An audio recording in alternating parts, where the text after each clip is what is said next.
Yes, me, I myself. I am walking the talk. Are you ready?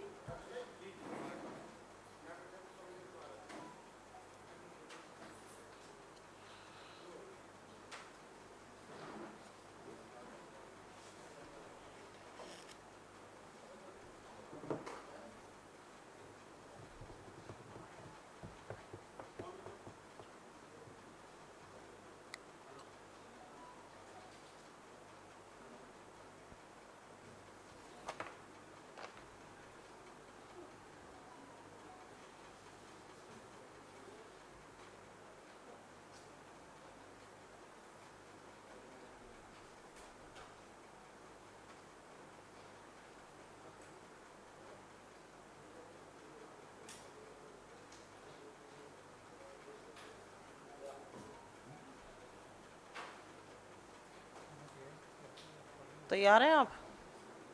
Ready? आप सबको मेरा नमस्कार और बहुत बहुत धन्यवाद आने के लिए।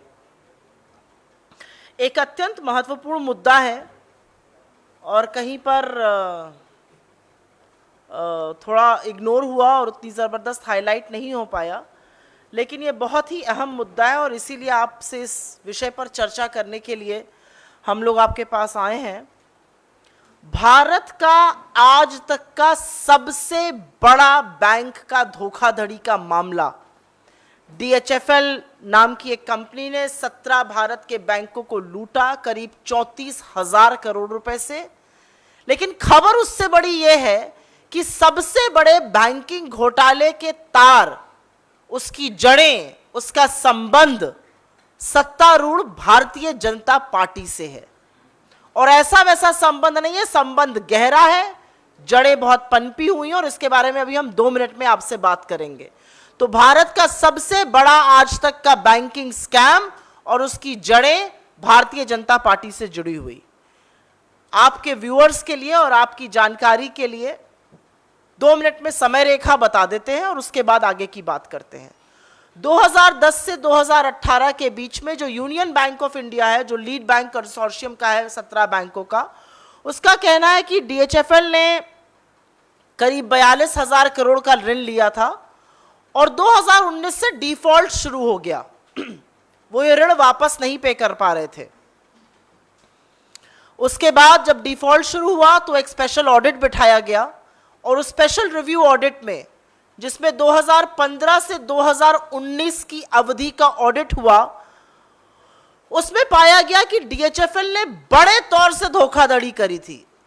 अपनी किताबों में गड़बड़ी करी थी, अपने अकाउंट्स की लेजर में गड़बड़ी करी थी, उन्होंने राउंड ट्रिपिंग ऑफ फंड्स करी थी और पब्लिक का पैसा लेकर कुछ विशेष कपिल और दिनेश वधावन ने निजी संपत्ति बनाई थी। और ये क्रिमिनल कंस्पिरेसी का पूरा मामला है और इसको CBI ने अपना आज तक का सबसे बड़ा फाइनेंशियल फ्रॉड किसी बैंक में अगर हुआ है तो मोदी सरकार की नाक के नीचे हुआ है और उसको उन्होंने रजिस्टर किया। लेकिन इसमें बड़ी खबर यह है कि मार्च 2021 में CBI ने प्रधानमंत्री आवास योजना, जो बड़े जोर शोर से 2015 में लॉन्च करी गई थी, उसमें भी DHFL और उनके प्रमोटर्स को आरोपी करार देते हुए केस दर्ज किया था।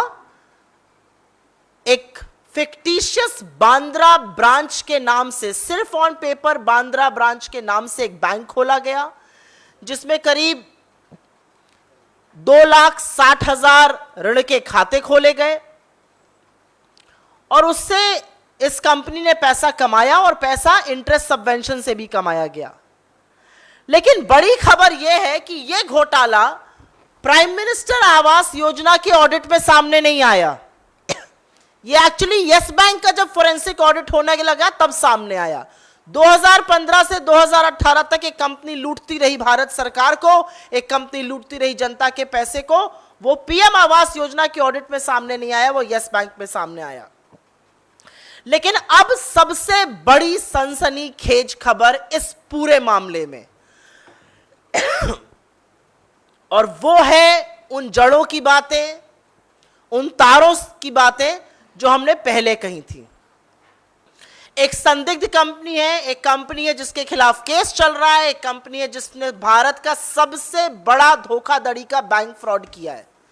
लेकिन सत्तारूढ़ भारतीय जनता पार्टी उस कंपनी से लगातार डोनेशन ले रही है, लगातार डोनेशन ले रही है, और उसके दस्तावेज हम आपको देंगे, उसके डिटेल्स हम आपको दिए दे रहे हैं। करीब 28 करोड़ रुपए का डोनेशन भारतीय जनता पार्टी ने डीएचएफएल से, उसके प्रमोटर्स से, उसकी संबंधित कंपनियों से लगातार लिया है। आरकेडब्ल्यू डेवलपर्स, जो कि डीएचएफएल के मालिकों के स्वामित्व की ही एक कंपनी है, उससे 10 करोड़ रुपए लिया। फिर वधावन ग्लोबल कैपिटल लिमिटेड से 10 करोड़ रुपए लिया। फिर वधावन परिवार के नियंत्रण वाले दर्शन डेवलपर्स से 7.5 करोड़ रुपए लिया। तो करीब 28 करोड़ रुपए भारतीय जनता पार्टी ने एक ऐसी कंपनी से लिए जिसने भारत के बैंकों के खिलाफ धोखाधड़ी का मामला किया, आम जनता के पैसे को लूटा। तो स्वाभाविक है, यह सवाल जरूर उठता है कि क्या यह जानबूझकर किया गया, क्या यह क्विड प्रो क्यो था। उनको आपने लाइसेंस दिया, आप धोखाधड़ी करते जाइए और हमें पैसा देते जाइए। क्योंकि किसी भी तौर से इतना बड़ा बैंक फ्रॉड देश में होता है 34,000 करोड़ का, और वो कंपनी भाजपा की डोनर कंपनी है, वो भाजपा को लगातार पैसे दे रही है पिछले 7-8 साल से। ये बात थोड़ी हजम होने में मुश्किल है। इसीलिए हमारे कुछ ज्वलंत प्रश्न हैं जिनको हम आपके माध्यम से इस सोती हुई सरकार के सामने, रेगुलेटर्स के सामने जरूर उठाना चाहते हैं। आखिर ऐसी क्या मजबूरी थी? भाजपा ने इन बैंक धोखेबाजों से लगातार 28 करोड़ रुपए जैसी मोटी राशि डोनेशन में क्यों ली? यह पहला सवाल है। क्या यह एक राशि रिश्वत थी इन लोगों को धोखाधड़ी उन्मुक्त करने देने के लिए? यह दूसरा सवाल है। यह स्पष्ट है कि प्राइम मिनिस्टर आवास योजना में मात्र एक कंपनी ने 14,000 करोड़ का चूना लगाया, 1,800 करोड़ की इंटरेस्ट सब्सिडी ली, 2,60,000 फर्जी होम लोन अकाउंट बना दिए। अगर प्राइम मिनिस्टर आवास योजना में एक कंपनी अकेले ऐसा कर रही है, तो क्या प्राइम मिनिस्टर आवास योजना का ऑडिट हुआ कि ऐसी कोई अन्य कंपनियां इस तरह की जालसाजी ना कर रही हो? और अगर ऑडिट हुआ है तो उसके दस्तावेज, उसका रिजल्ट सामने आना चाहिए। और एक बहुत बड़ा इससे जुड़ा हुआ प्रश्न यह है कि डीएचएफएल का प्राइम मिनिस्टर आवास योजना का जो स्कैम है वो यस बैंक के फोरेंसिक ऑडिट के दौरान सामने आया। प्राइम मिनिस्टर आवास योजना के ऑडिट के दौरान सामने नहीं आया, जबकि 3 साल तक लगातार वो प्राइम मिनिस्टर आवास योजना के नाम पर धोखाधड़ी करते रहे।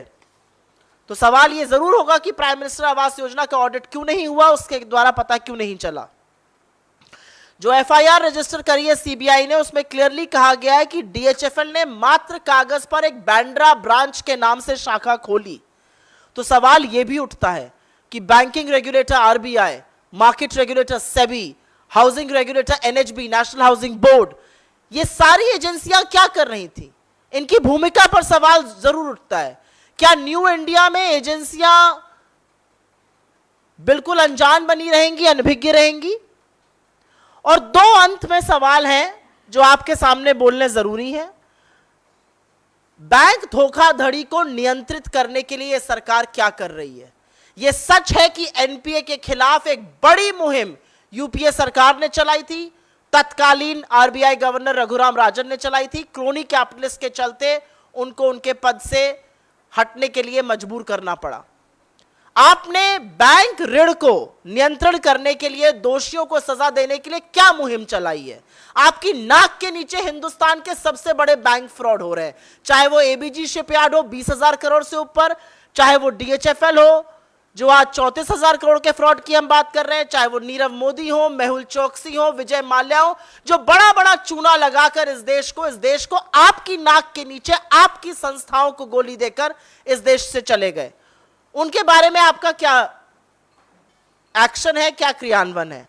और अंत में, क्योंकि यह पब्लिक डोमेन में, मुझे कहने में कोई संकोच नहीं है कि एसबीआई जो बैंक है, स्टेट बैंक ऑफ इंडिया, उसने तत्कालीन रिलायंस कम्युनिकेशन जो अनिल अंबानी जी के अधीन कंपनी थी, उसके खिलाफ धोखाधड़ी की शिकायत करी है।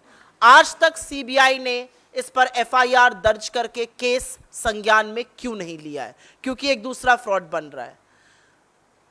तो सवाल बहुत ज्यादा है, लेकिन सबसे महत्वपूर्ण और सबसे ज्वलन सवाल यही है कि भाजपा ने एक ऐसी संदिग्ध कंपनी से, जिसने हिंदुस्तान के आवाम के खिलाफ हिंदुस्तान के बैंकों में 34,000 करोड़ रुपए का फ्रॉड किया, मोदी सरकार के तत्वाधान में उनकी नाक के नीचे, उससे इतनी मोटी रकम डोनेशन की क्यों ली गई? और क्या यह रिश्वत है उनको इस तरह का फ्रॉड करने देने की? I will very briefly make a statement in English on this. It's a very important issue because it clearly shows that the BJP has links to India's largest banking fraud ever. And I'm not saying this, the numbers and the data tells us that story. DHFL is alleged to have committed a banking fraud of nearly 34,000 crore rupees. But the worrying thing is that the BJP has links and deep-rooted links to this fraud. I will briefly tell you the timeline of the fraud.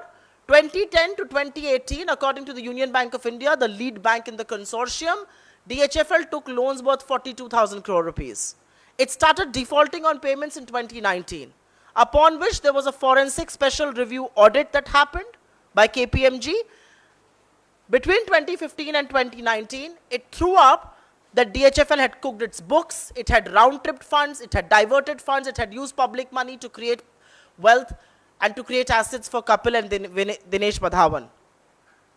But the shocking thing is that in March 2021, CBI booked the Madhavans for a scam in the Prime Minister Awas Yojana, where 2.6 lakh fake home loan accounts amounting to 14,000 crore rupees were created in a fictitious Bandra bank that only existed on paper. And it is not just the 14,000 crore fraud, the Madhavans actually got 1,800 crore rupees in interest subsidy from the government of India on account of these fake loans. But what is a bigger shock is that the Prime Minister Awas Yojana's audit did not throw up these details. This actually came up in the forensic audit of Yes Bank. But here's the absolute shocker. Here's the absolute clincher, if I may. DHFL is an accused company for committing India's largest fraud ever, banking fraud. But that hasn't stopped the Bharatiya Janata Party from accepting huge sums of money from this company, its promoters, associated companies as donation. Nearly 28 crore rupees in the last 7 to 8 years. 10 crore rupees were given by RKW developers, owned by the promoters of DHFL. 10 crores from Madhavan Global Capital, 7.5 crore, 7.5 crore from Darshan developers, again controlled by the Madhavan family. So the raising questions of the day, and the first and foremost question is, why did the BJP take money from a tainted company accused of committing India's largest banking fraud? 28 crore rupees. Is money that all matters to you? Will you take it from any source? Will you take it from anti-national people? Will you take it from banking fraudsters? Because that's what you're doing. I mean, these are people duping public sector banks and you're willing to take donations from them. The second important point is that the Prime Minister Awas Yojana was scammed by one company, the DHFL. But who knows, there may be many more companies doing this. Has there been an audit done of the Prime Minister Awas Yojana? And if yes, we would like to know the details. Because quite frankly, the scam done by DHFL did not come to light by the audit of the Prime Minister Awas Yojana. It actually came to light during the forensic audit of Yes Bank's accounts. The FIR clearly says that DHFL created a fictitious bank on paper by the name of Bandra branch. What were regulators like RBI, SEBI, NHB, the National Housing Board doing? Why were they caught napping? In New India, will autonomous independent regulators look the other way just because one company is a donor of the BJP, which is duping banks? What is the government doing to control bank frauds and bring the guilty to book? Because right under its nose, it's not just the DHFL fraud, it's the ABG fraud that has happened. Nirav Modi, Mehul Choksi, Vijay Mallya have all duped banks and fled overseas right under your nose while you were in power. So what are you doing to bring the guilty to book? And last but not the least, I want to raise an important point here. SBI has registered a complaint against, and this was done in March 2021, over a year back, against Anil Ambani controlled Reliance Communication. Why is the CBI not registering an FIR and taking up that case? Because this is an important matter. This is public money. This hurts the government exchequer. And more than anything else, India's largest banking fraud has links to the BJP. And there seems to be absolutely no questions raised by large sections of the media, no questions raised by our regulators, and these guys continue to be donors. Why should I not ask the question, was this money paid quid pro quo to carry on what they did, to dupe India's lenders? Happy to take your questions. Pehle Suomoto.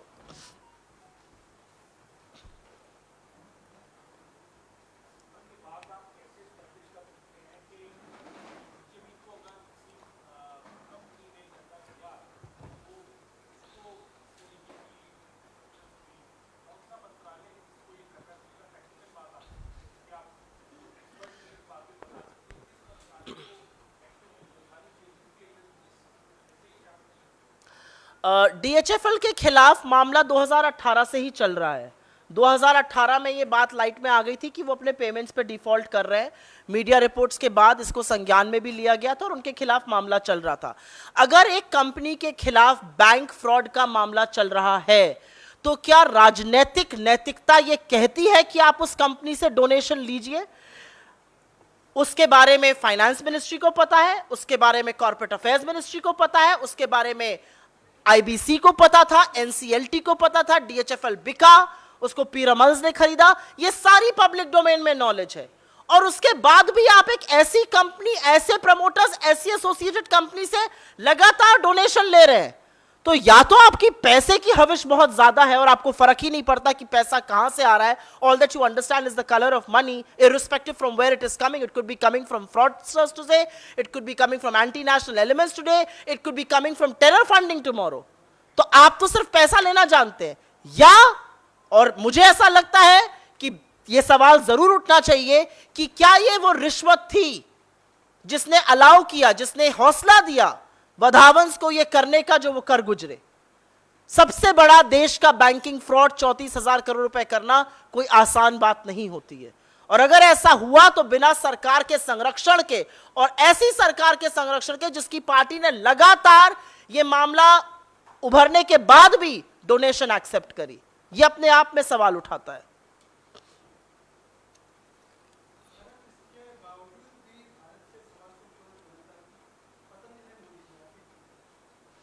मुझे नहीं लगता भारत की 1.25 करोड़ जनता की पसंद है मोदी जी, चाहे वो CAA हो, चाहे वो फार्मर प्रोटेस्ट हो, चाहे वो नौजवानों का अभी का आंदोलन हो जो तथाकथित अग्निपथ पे लोगों ने सड़कों पे उतर के किया।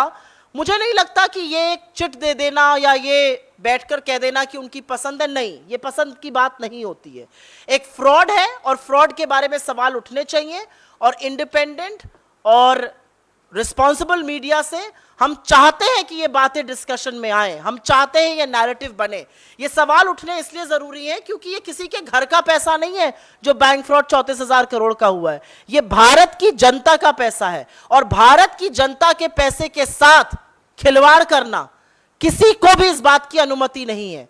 और सरकार की नाक के नीचे इतना बड़ा फ्रॉड हुआ और उस कंपनी से सरकार लगातार डोनेशन देती रही। मुझे लगता है कि आज राजनीतिक नैतिकता पर बहुत सवाल भी उठेंगे, और आज सवाल शायद बहुत सारे फाइनेंशियल इरेगुलरिटी पर भी उठेंगे। तो ये कह देना कि उनकी पसंद है, मुझे लगता है मामले को you dwarfing the issue that's being raised. जी,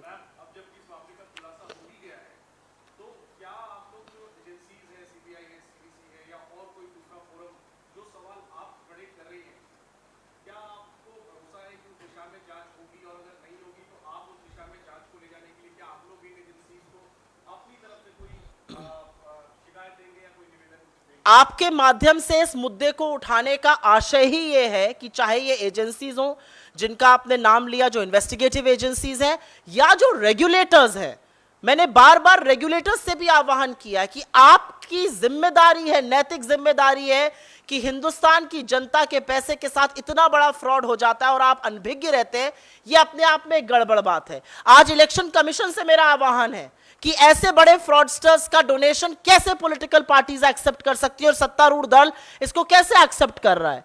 क्या पॉलिटिकल पार्टीज के ऊपर कुछ अंकुश नहीं है? क्योंकि भारतीय जनता पार्टी सत्ता में है तो क्या उनके ऊपर कोई अंकुश ही नहीं है कि आप किसका पैसा, कल को आप टेरर फंडिंग का पैसा भी ले लीजिएगा क्या?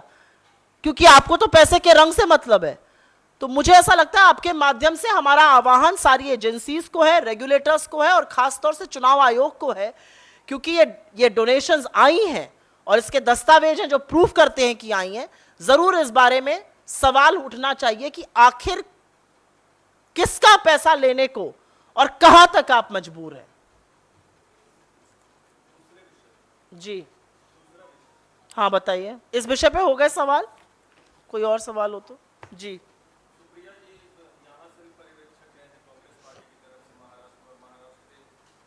मैं महाराष्ट्र पे सवाल नहीं लूंगी, आपसे क्षमा चाहती हूँ।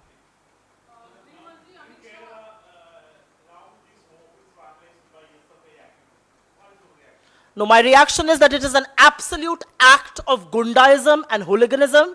It tells you that there is complete breakdown of law and order in Kerala. I think this is organized vandalism and it should be condemned at every level, because there should be no space for violence and hooliganism of any kind in politics. We absolutely condemn that, and we do hope that the Chief Minister of Kerala, the left government and party in Kerala will take cognizance of this, because this is no way to show your political opposition. If you have the wherewithal, if you have the guts, if you have the moral courage, engage with us politically.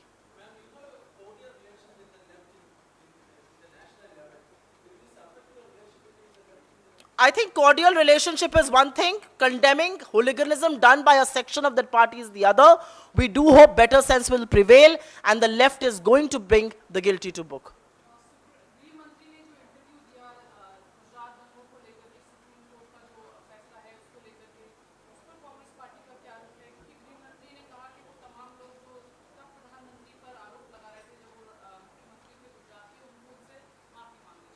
मुझे ऐसा लगता है कि गृह मंत्री को publicity मंत्री बनना चाहिए पहले तो, और इस तरह की बयानबाजी, इस तरह का दौड़ दौड़ कर इंटरव्यू देना इस देश के गृह मंत्री को शोभा नहीं देता है। दुख होता है यह देखकर कि जिस चेयर पर, जिस कुर्सी को, जिस पद पर कभी लौह पुरुष सरदार वल्लभ भाई पटेल थे, आज अमित शाह जी हैं। और इसलिए दुख होता है क्योंकि सुप्रीम कोर्ट के जजमेंट्स को पॉलिटिसाइज करना, उनके जजमेंट से पॉलिटिकल माइलेज और गलत पॉलिटिकल माइलेज निकालना किसी के लिए भी गलत काम है। सुप्रीम कोर्ट ने गुजरात के गवर्नमेंट को, गुजरात के चीफ मिनिस्टर को कोई भी क्लीन चिट नहीं दी है। इसका तुसी ग्रेट हो, जैसा कि हमारे सीनियर काउंसिल, जैसा कि अभिषेक मनु सिंघवी जी ने कहा, उन्होंने कोई तुसी ग्रेट हो नहीं कहा है, उन्होंने एसआईटी की प्रोब को अपहोल्ड किया है।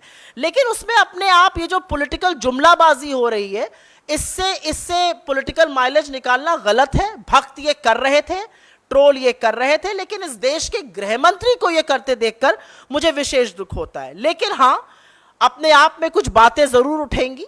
सुप्रीम कोर्ट का जो भी जजमेंट आया है, एसआईटी को उन्होंने अपहोल्ड किया है।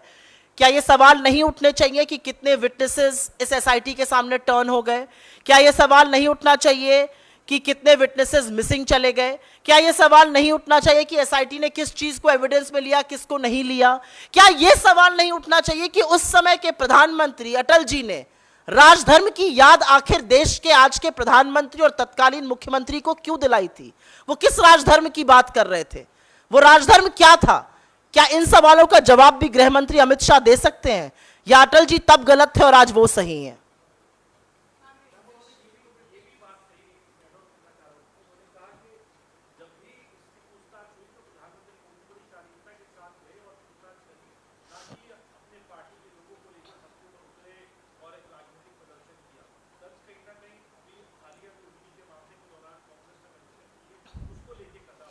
मुझे लगता है कि उस समय मोदी जी किस तरह से अलग थलग पड़े हुए थे अपनी पार्टी में, उनकी कंपनी में उनके साथ दिखना भी भाजपाइयों को पसंद नहीं था। यह सच था कि उस समय की तत्कालीन जो सेंट्रल की सरकार थी वो मोदी जी को बर्खास्त करना चाहती थी, और वो सब पता है कि अटल जी का और अडवाणी जी का क्या द्वंद था उसमें और कैसे राजधर्म की याद दिलाई गई। तो इस बारे में तीखा टिप्पणी करने से बेहतर है कि उस समय की राजनीति को एक बार फिर उसके पन्ने पलटे जाए और पढ़ा जाए। और एक चीज जरूर याद रखिएगा, मोदी जी को के ऊपर कौन से आक्षेप लगे थे, वो अलग बात है कि एसआईटी ने उनको क्लीन चिट दे दी, लेकिन किस तरह के आक्षेप लगे थे उस पर, और आज एजेंसियों को जिस तरह से मजबूर किया जा रहा है, एजेंसियों को जिस तरह से भाजपा का फ्रंटल बनाया जा रहा है, इन दोनों चीजों का कंपैरिजन नहीं है। इंग्लिश में एक लाइन होती है, we can not compare apples to oranges, that's what Amit Shah is trying to do. As far as repeating this sentence, ji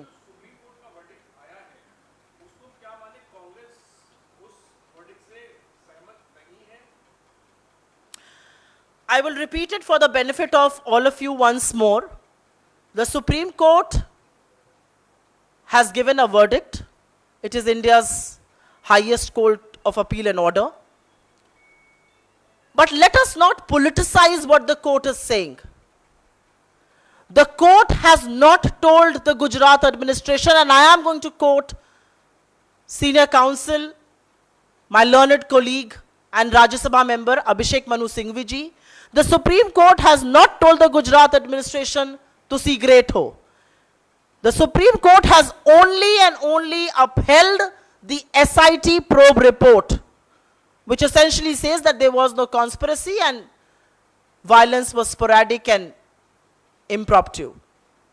So, making political jumlas out of it, projecting it as if the Supreme Court has laid out the red carpet for Mr. Modi, I think is demeaning, insulting India's highest court. The Supreme Court has only upheld the SIT probe. Having said that, I have no issues with what the Supreme Court has said or not said. I think political questions will be raised. Are you telling me nothing happened in 2002 in India? Are you telling me that the SIT took some and not the other evidence? Are you telling me a large number of witnesses did not turn before the SIT? Are you telling me a large number of witnesses did not go missing? I mean, these are questions that will be raised, and the most important question that will be raised will be what then Prime Minister Atal Bihari Vajpayee told his Chief Minister, Mr. Modi. He said, Raj Dharma ka palan karna chahiye. If there was nothing wrong, why was then Prime Minister talking about Raj Dharma? Why was he talking about the moral compass? Why was he talking about doing the right thing by the book and by spirit? That's the question that today the BJP and the Home Minister, who's making this into a political cheap gimmick, should answer. Any other questions? Thank you. Thanks very much.